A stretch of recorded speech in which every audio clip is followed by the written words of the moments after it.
Alhamdulillah yang saya lihat ya di Kota Tarim ini, ketika ada orang lewat dalam rumahnya, Iya. terdengar suara, ya Rob, ana ya Rob, ana ya Rob, ana ya Rob, aku ya Rob, aku ya Tuhanku, aku. Sehingga ditanya, wahai Syekh, kenapa kamu mengatakan begitu di tengah malam, di sulusul lail? Ya akhi, wahai saudaraku, wahai kekasihku, apakah kalian tidak mengetahui?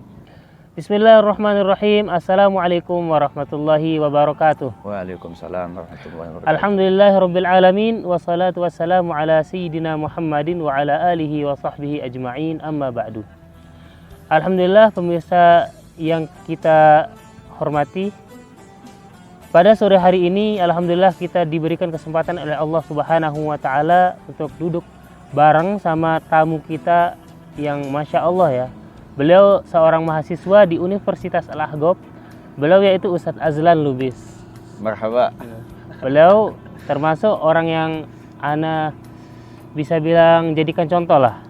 Beliau ini sangat sering sharing, ngajak kita membahas hal-hal yang positif tentunya.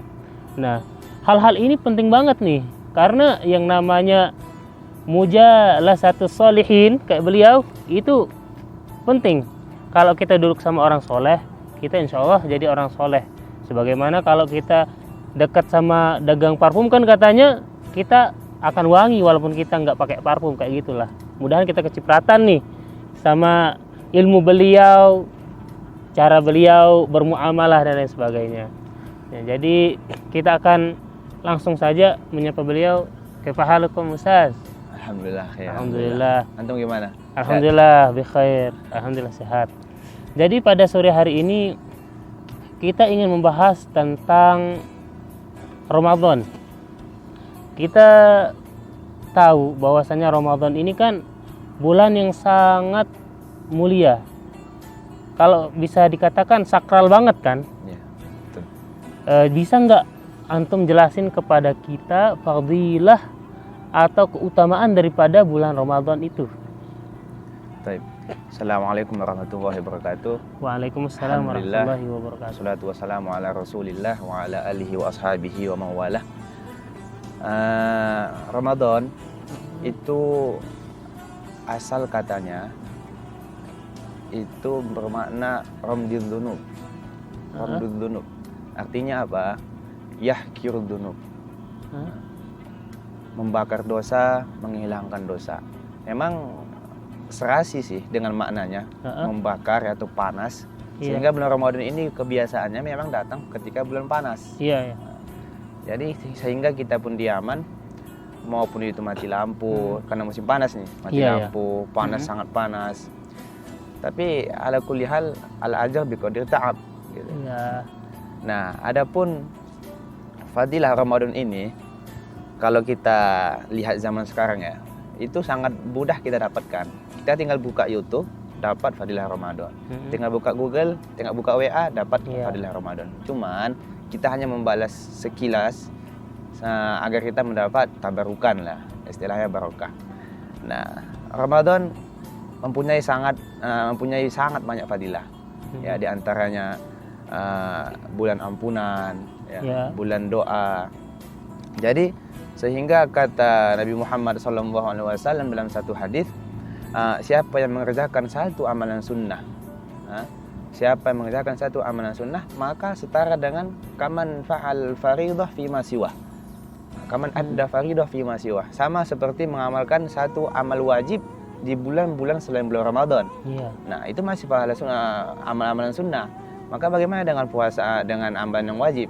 Man adda faridah kaman adda sab'ina faridah fi ma siwah.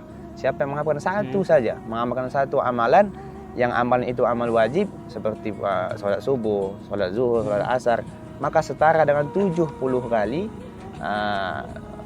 kali dilipatkan pahalanya daripada bulan-bulan sebelumnya. Gitu. Sangat banyak pahala-pahala bulan Ramadan, fadilah bulan Ramadan yang katanya kalau datang bulan Ramadan beliau mengatakan ya baghiyal khair akbil, ya. Ya, wahai yang ingin mendapatkan kebaikan, cepat lakukan. Wa ya baghiyal syarr aksir, yang ingin melakukan maksiat, melakukan kejahatan, cukup tahan. Sudah cukup 11 bulan kita main-main, 11 bulan kita lalai, 11 bulan kita banyak tidur. Sisakanlah minimal 1 bulan saja untuk teguh, untuk semangat, untuk mengerjakan ibadah-ibadah di bulan Ramadan. Gitu. Ya. Kalau kita tadi kan secara bahasa kan tadi katanya Ya. Ramadan ya. Kata Ramadan itu berasal dari kata Ramadan apa? Ramdudz-dzunub. Iya. Membakar apa namanya? Dosa. Selain itu juga apa namanya? Peralihan musim pun dari musim dingin ke musim panas ya. Mungkin kalau di Indonesia mungkin nggak terlalu terasa ya. Betul. Kalau kita di Indonesia mungkin ya masih adem-adem aja ya. Kalau di Hadramaut nih kalau kita rasakan sendiri ya, Ya. di asrama kita sangat kerasa ya. Mulai dari mati lampunya mulai tuh. Yang mulai musim panas, musim dingin jarang mati lampu. Betul. Pas Ramadan mulai mati lampu. Panas mulai kerasa sampai kita harus Buka baju. bukan juga laju dong. Nggak sampai. Paling nyalain AC. Kita nggak bisa tanpa AC kalau di Hadramaut. Masya Allah lah. Tapi yang seperti antum ingatkan tadi, al ajru ala qadri ta'ab, sekali lagi yang namanya pahala itu tergantung capek kita. Kalau kita mau pahala kita banyak, ya harus kita lebih tingkatkan lagi ya. Apa namanya, ibadah kita, lelahnya kita. Ya, keren banget sih. Tapi bukan itu aja yang kita ingin bahas.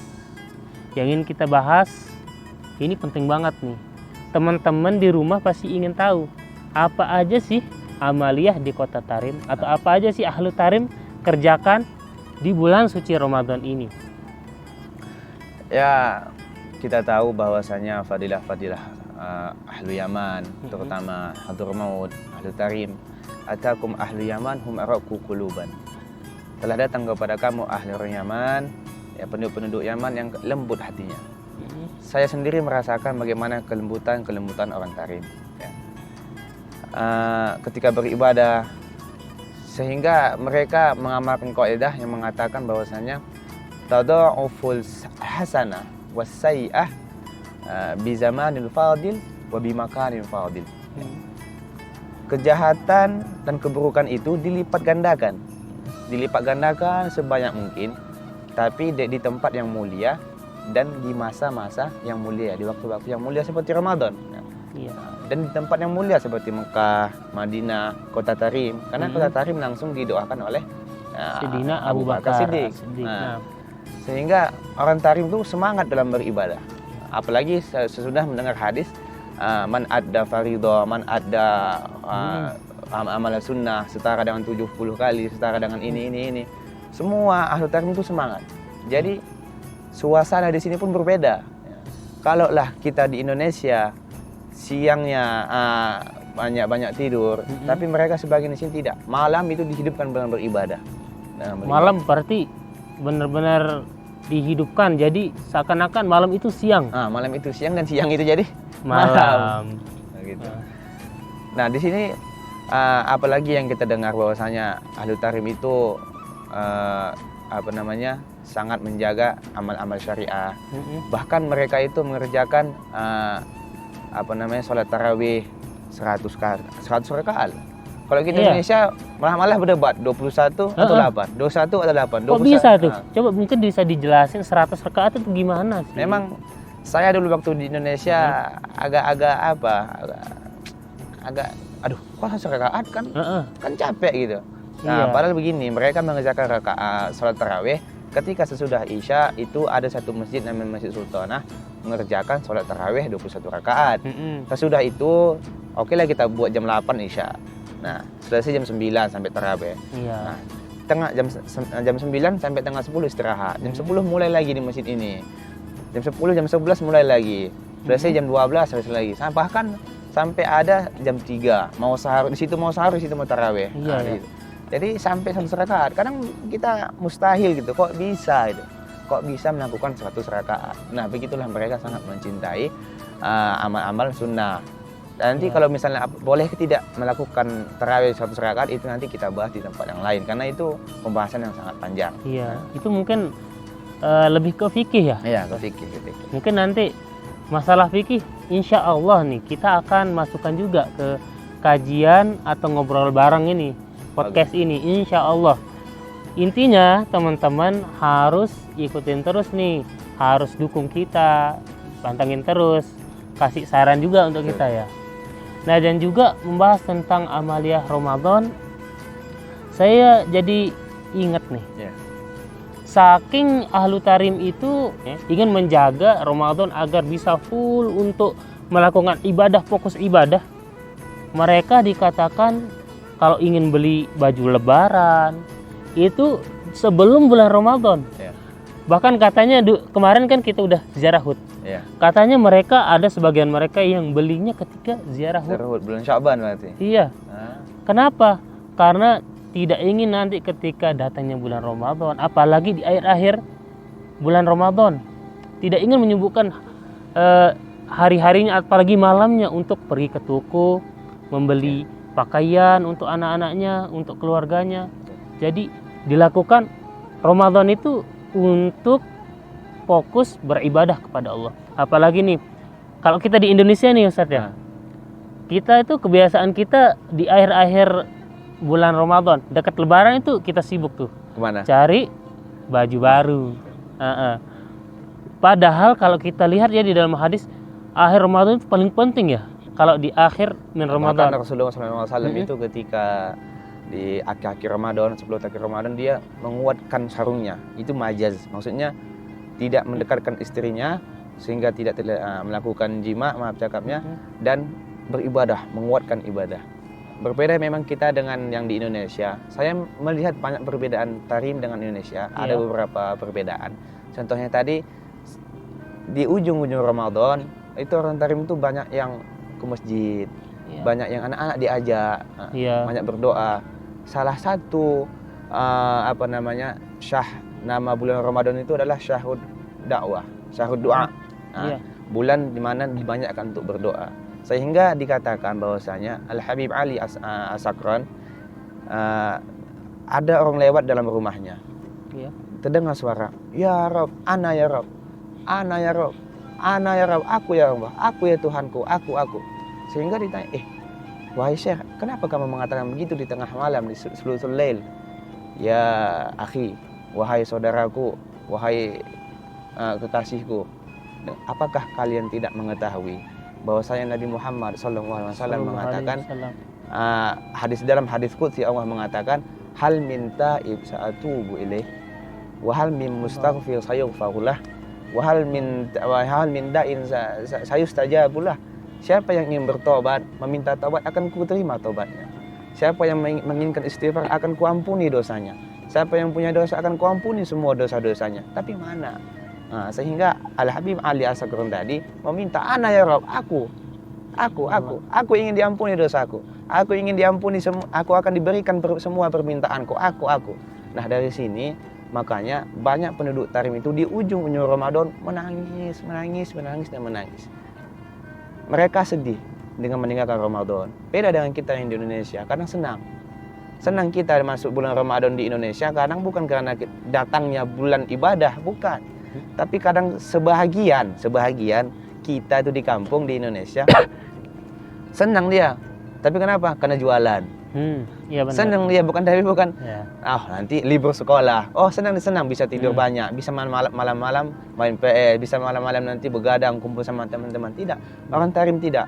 Bahkan anak-anak mereka diajak untuk sholat tarawih. Saya melihat dengan mata kepala saya sendiri, bahkan sampai jam 3 malam, jam 2 malam itu diajak tarawih di Masjid Jami di Tarim, Masjid Jami Kota Tarim, diajak untuk sholat tarawih. Bahkan ketika ngantuk, saya tengok ngantuk, orang tua yang bangun, sholat. Ayo minta doa. Sehingga mereka diajak untuk berpuasa ya. Dalam fikih memang anak-anak yang sanggup untuk puasa, menurut pendapat Imam Syafi'i itu dianjurkan untuk berpuasa.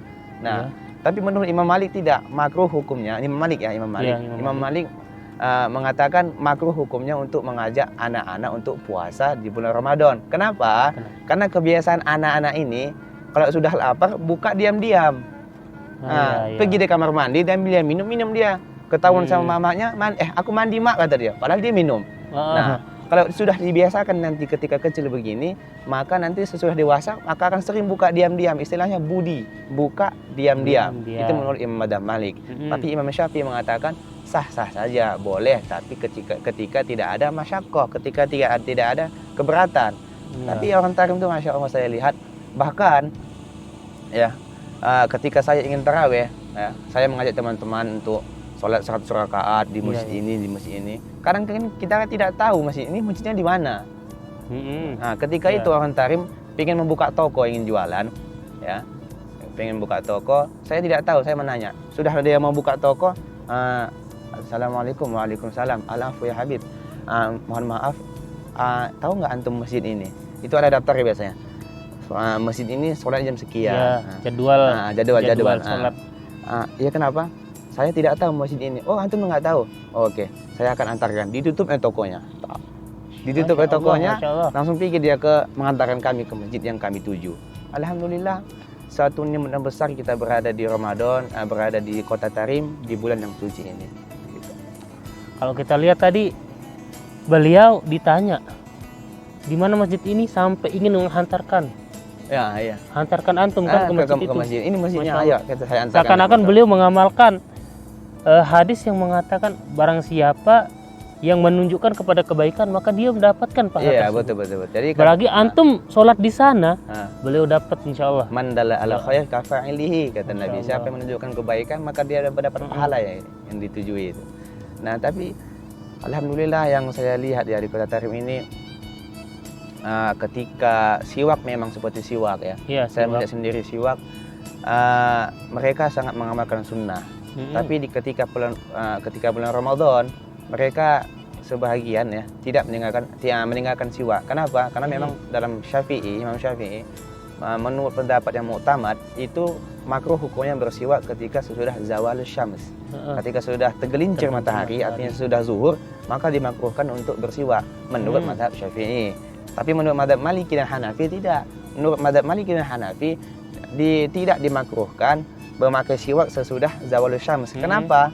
Takbilnya hebat karena supaya tidak jauh, supaya tidak jatuh ria. Kan biasanya kadang ada yang puasa ini katanya. Katanya. Dalam hadis disebutkan la khulufu famis shaim atyabu indallah min rihil misik. Bahwasanya baunya orang yang berpuasa itu lebih wangi di sisi Allah. Ingat, indallah, di sisi Allah, min rihil misik, daripada misik. Indallah. Kalau indah manusia, ya Allah alam, kadang bau jigong, bau sambal, ya. Di dalam hadis dikatakan bahwasanya kullu amal ibni Adam lahu illa shaum. Itu dalam hadis dikatakan kullu amalim bani Adam lahu. Semua amal-amal bani Adam, mau itu salat, mau itu zakat, mau itu sedekah, lahu untuknya pahala. Illa siyam, kecuali puasa. Kenapa? Kalau puasa ini kata Allah Subhanahu wa taala hadis qudsi, fa innahu li, puasa itu untukku, analladzi ajzi'u bi, aku yang akan membalasnya. Nah, dalam hadis ini banyak ulama-ulama yang mentakwil lebih dari 50 pendapat. Salah satunya Habib Salim Asy-Syatiri, ya, Habib Salim Asy-Syatiri dan ulama-ulama yang lainnya. Tahu Habib Salim Asy-Syatiri? Iya. Yang budi ribat dulu sebelum Habib anaknya Habib Hasan Asy-Syatiri, beliau adalah mudi ribat Tarim. Jadi beliau menakwil hadis ini bahwasanya makna hadis ini adalah ketika nanti di hari kiamat, sebagaimana hadis muflis, ya, ada namanya hadis muflis. Ketika itu kita yang menggibah seseorang, mengejek seseorang, maka akan pindah pahala kita kepada orang yang kita ejek. Kalau sudah habis pahala kita, maka dosa dia, ya Allah, akan dipindahkan kepada kita. Naudzubillahi min dzalik. Maka semua pahala amal-amal itu akan dipindahkan ke yang kita ejek, akan ditransfer yang kepada orang yang kita ejek, kecuali puasa. Makanya masuk ke hadis ini, analladzi ajzu bihi, aku yang akan membalasnya. Tapi menurut Khatib Asy-Syarbini di dalam kitabnya Al-Mughni Muhtaj, bahwasanya kalam ini ditolak. Nah, ulama-ulama yang mengatakan pendapat ini itu mardu, ditolak. Kenapa? Di dalam hadis itu sendiri dikatakan bahkan puasa, mau saum, sedekah, sedekah as-saum. As-saum disebutkan dalam hadis, sehingga puasa pun ditransfer kepada yang kita ejek. Jadi menurut saya ataupun menurut ulama-ulama itu ada juga yang mengatakan bahwasanya makna hadis ini adalah saking besarnya pahalanya. Mm-mm. Sehingga ketika mengamalkan sholat, mengamalkan sedekah, Tuhan katakan akan dibalas 10 kali lipat. Hatta sab'ami'ah dhifin, ya, 70 kali lipat. Mm-mm. Tapi kalau puasa tidak. Fa inna siyam li analladzi ajzi'u bihi, kata Allah. Aku yang akan membalasnya. Luar biasa memang pahala puasa. Makanya amal yang jauh dari riya itu salah satunya adalah puasa. Puasa. Jadi kalau kita puasa, kalau kita sholat, ketahuan kita sholat. Iya, iya. Nah, kalau kita zakat, ketahuan kita zakat. Tapi kalau puasa, nggak ada yang tahu kecuali pura-pura lemah dia. Nah, di sekolah dia pura-pura ngantuk. Nah, dipucatkannya bibir biar nampak dia puasa. Kecuali itu. Tapi secara zahirnya orang yang puasa tidak ketahuan. Soalnya nggak kelihatan dia lagi puasa. Nggak kelihatan. Kecuali dia pura-pura lemah. Soalnya orang nggak puasa juga kadang nggak makan. Iya kan? Ya makanya seperti yang Ana dapatkan juga, puasanya semua amalan ibadah manusia itu lahu untuk mereka. Maksudnya itu bisa saja nanti mereka untuk ria, untuk keuntungan mereka agar dipandang orang. Tapi puasa lahu untuk Allah. Banyak yang salah paham juga yang mengatakan berarti Allah butuh puasa dong. Bahwasanya puasa itu untuk Allah. Tapi salah. Kan maksudnya itu lillahi ta'ala lahu. Kita semata-mata mengerjakan puasa itu lillahi ta'ala.